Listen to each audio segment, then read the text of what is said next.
Livell ta' xinola biex il-familji jimxu l-qoddim. Din hija l-linja gwida l-manifest elettorali tal-Partit Laburista approvata waqt is-sessjoni tal-Kungress li ltaqgħet it-tlieta filgħaxija bit-tema il-futur tal-familji.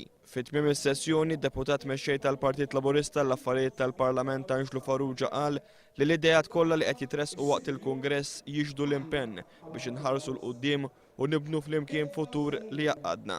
Waqt is-sessjoni tkellmet Carmen Fern, social worker, li saħqet li l-livell ta' għajxin tal-familja għandu jkun il-priorità ta' kull gvern. Tkellimna fuq il-familja realtà tal-familja llum, il-bżonnijiet tagħha, u tkellimna wkoll fuq se nagħmlu għall-futur, kemm irridu nagħtu żetajnuna lill-familja, il-familja hija s-sisin tas-soċjetà u jekk irridu jkollna soċjetà b'saħħitha jrid ikollna familja b'saħħitha. U ħarġu ħafna suġġerimenti anke minn nies li tkellmu fejn tqal li biex ikollna futur tajjeb għall-familja rridu nollulhom il-għajxin tal-ħajja u ntuhom kwalità ta' ħajja tajba li jkunu jistgħu jgħixu kuntenti. Fost l-interventi kien hemm dak tal-koordinatur tal-MGRM Gebi Kallejja li saħqet li wasal iż-żmien li l-familji li jkunu magħmula minn persuni gej ikunu rikonoxxuti bħal familji l-oħrajn. Tkellmet ukoll Jana Mikallef Stafraċ li esprimit il-qbil mal-politika tal-Partit Laburista dwar il-persuni b'diżabilità u Father Xavier Grima, direttur tal-Millennium Chapel, li saħaq fuq ħtieġa li jekk irridu naqsu l-faqar, irridu nipprovdu edukazzjoni u xogħol lin-nies li qed jiffaċċjaw diffikultà biex ilaħqu mal-ħajja. It-tieni diskussjoni matul is-sessjoni ta' tlieta filgħaxija trattat il-futur tal-ugwaljanza u iktar libertajiet ċivili.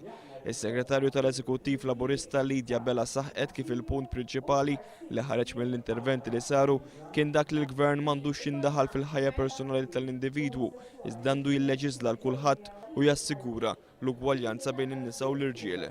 Il-linja gwida matul dis-sessjoni tal-Kungress kienet dik ta' soċjetà ħielsa. Matul is-sessjoni li waslet għal din il-linja gwida intervjenew fost l-oħrajn Lorraine Spiteri li trattat il-ħtiġi ta' aktar ugwaljanza u Simone Palmer li tkellmet fuq ir-rispett lejn persuni ta' reliġjon differenti.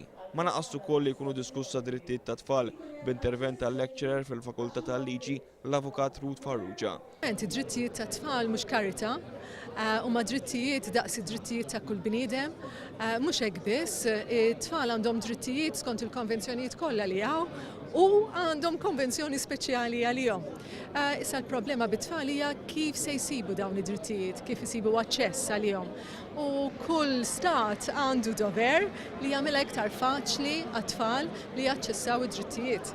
Temi oħra diskussa kienu drittijiet ta' persuni LGBT, b'diskors minn Ruth Baldacchino mill-Malta Gay Rights Movement u drittijiet tal-persuni b'diżabilità, b'diskors mill-konsulent fil-qasam tal-persuni b'diżabilità Joe Gerada.